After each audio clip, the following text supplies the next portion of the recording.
Shalom, Bapak Ibu, saudaraku yang dikasihi oleh Tuhan. Selamat pagi bagi kita semuanya. Salam sehat, salam semangat. Ya, Bapak Ibu, pagi hari ini renungan doa pagi kita judulnya adalah doa syafaat dari Tuhan Yesus. Doa syafaat Tuhan Yesus bagi orang percaya. Nah, tentu ini sesuatu yang kadang sulit dimengerti oleh saudara-saudara kita yang tidak percaya, karena bagaimana kok Tuhan berdoa, katanya. Ya, karena dia tidak memahami mengenai keyakinan akan Tritunggal. Ya, Yesus berdoa kepada Bapaknya. Dan dia mengapa berdoa? Ya, dia sebagai manusianya, dia berdoa walaupun dia Tuhan, tetapi sebagai manusia dia berdoa kepada Tuhan, ya, kepada Bapaknya. Jadi bagi kita orang percaya mudah dimengerti, tapi bagi mereka sulit, ya. Nah, tetapi menarik sekali, boleh belajar saudaraku bagaimana berdoa seperti Yesus berdoa, ya. Nah, ini dalam Yohanes 17 mulai dari ayat yang pertama, saudaraku, eh, doa Tuhan Yesus ada di sana, ya. Jadi Yesus berdoa, tentu saya berharap nanti kita boleh baca mulai dari satu pasal ini, ya, Yohanes 17. Nah, ayat yang pertama dimulai, demikianlah kata Yesus.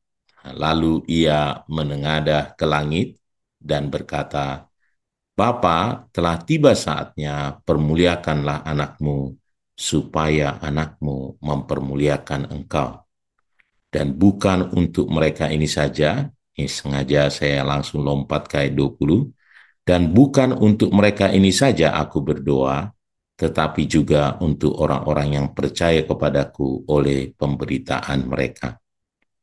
Lalu di sana Yesus berdoa apa-apa saja yang menjadi doanya, saudaraku, ya. Nah, tentu di ayat pertama Yesus sudah mulai berdoa, tapi dengan tegas bahwa doanya ini adalah untuk murid-muridnya dan juga untuk orang-orang yang percaya kepadanya karena pemberitaan para murid. Jadi ini berlaku untuk saudara dan saya. Yesus juga masih berdoa untuk, jadi doanya ini adalah untuk kita juga, untuk saya dan saudara-saudara. Nah, saudaraku, ada tentu banyak sekali, kalau saya catat sih banyak, tapi ada poin-poin yang utama dari Tuhan Yesus, ya. Ayat 21 itu, dia berdoa supaya kita menjadi satu. Tentu bukan satu jadi seragam, menjadi eh, satu, tidak ada perbedaan, tidak. Tetapi yang dia inginkan adalah satu dalam tujuan dan persekutuan sebagaimana Yesus dengan Bapa. Dia katakan, supaya satu sama seperti aku di dalam engkau dan engkau di dalam aku, katanya. Menjadi satu sama seperti Yesus dan Bapa. Jadi ini adalah satu tujuan, satu persekutuan. Kita bersama-sama meskipun kita berbeda-beda. Yang kedua adalah supaya kita eh, ada dalam pemeliharaan Tuhan. Yesus berdoa supaya Allah Bapanya menjaga murid-muridnya dari yang jahat. Ini di Yohanes 17 ayat 11 dan 15. Dan yang ketiga, supaya kita hidup dalam kekudusan, baik dalam pikiran, perbuatan, dan tabiat. Kita dikuduskan oleh karena firman yang adalah kebenaran, ya. Yesus berdoa kepada murid-muridnya itu supaya murid-muridnya dan kita dan saya, saudaraku, dikuduskan dalam kebenaran, ya, karena firman Allah adalah kebenaran. Yohanes 17 ayat 17-nya. Ini mengajarkan bahwa hidup dalam kekudusan ini tentu sangat penting bagi pengikut Kristus. Kita harus kudus dalam pikiran, perbuatan, dan tabiat. Ya, berbeda dengan dosa di dalam hukum dunia kita. Kalau kita berdosa dalam pikiran, kita bukan salah, tidak melanggar hukum, ya. Tetapi kalau Yesus, apa yang kita pikirkan saja sudah berdosa. Jadi kudus itu dalam pikiran, apalagi perbuatan, apalagi kalau itu sudah menjadi tabiat. Kita harus tinggalkan dan kita boleh menguduskan diri kita. Lalu yang keempat adalah Yesus mengutus murid-muridnya ke dalam dunia sebagaimana Bapa mengutusnya. Yohanes 17 ayat 18. Bahwa ya doanya adalah supaya kita hidup di dalam misinya Tuhan kita ya. Seperti dia diutus. Nah, jadi tujuan kita adalah menjalankan misi Tuhan. Nah, ini menegaskan bahwa kita dipanggil untuk menjadi terang dan memberitakan Injil, untuk bersaksi, membawa kabar baik bagi dunia. Yang kelima adalah supaya kita hidup di dalam kasih, dan kasih menjadi identitas kita. Ini doa Tuhan Yesus, supaya kasihnya ada di dalam diri pengikutnya. Yohanes 17 ayat 26. Nah, ini menjadi sangat penting karena kasih kepada sesama adalah tanda utama sebagai murid Kristus. Nah, saya sengaja ambil 5 saja apa-apa yang didoakan oleh Tuhan Yesus. Nah, apa yang kita mau belajar dari sini, saudara? Nah, yang pertama adalah bahwa Yesus sebagai manusia itu berdoa kepada Bapa, menjadi contoh untuk kita untuk selalu berdoa. Jadi penting sekali kita memiliki kehidupan doa. Yesus saja berdoa. Nah, apalagi kita, saudaraku. Yesus yang adalah Tuhan, memang sebagai manusia, ya dia berdoa. Dan saudaraku, saya percaya sengaja itu supaya kita bisa mencontoh, karena memang teladan kita adalah Yesus. Nah, yang kedua, pokok-pokok doa Tuhan Yesus itu menjadi pokok doa kita.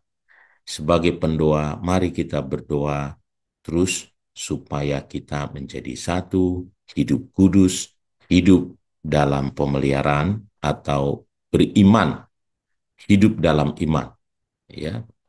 Lalu kita bersaksi membawa jiwa-jiwa bagi Tuhan dan tentu hidup dalam kasih. Nah, jadi itu menjadi pokok doa kita. Para pendoa, orang tua mendoakan anaknya, memastikan bahwa mereka, anak-anaknya menjadi satu, hidup dalam pemeliharaan Tuhan, dalam iman, harus bersaksi, dan hidup dalam kasih. Begitu juga para pekerja Tuhan dan para gembala-gembala, doanya, Yesus berdoa sengaja tertulis di sini sehingga kita tahu apa yang dia doakan. Nah, mari kita juga berdoa, selain berdoa untuk pemerintah, mari kita berdoa untuk orang-orang percaya ini supaya kita satu, hidup kudus, hidup dalam iman, kita bersaksi. Nah, yang ketiga, saudaraku, yang kita bisa belajar, doa ini tertulis dan kita jadi tahu doa Tuhan Yesus supaya kita mengabulkannya. Nah, ada orang berkata, kita berdoa, ya Tuhan tahu supaya dia mengabulkannya. Dan ini Tuhan Yesus berdoa, kita menjadi tahu supaya kita mengabulkannya. Ya, mengabulkan ya karena doa Tuhan Yesus supaya kita satu, ya mari kita bersatu. Bersatu dalam tujuan dan dalam persekutuan dengan Bapa kita. Ya. Yang kedua, dia berdoa supaya kita ada dalam pemeliharaan Tuhan. Yang seperti Galatia 2:20, Rasul Paulus itu adalah keyakinannya. Namun aku hidup, tetapi bukan lagi aku sendiri yang hidup, melainkan Kristus yang hidup dalam aku. Mari kita hidup dalam iman, saudaraku.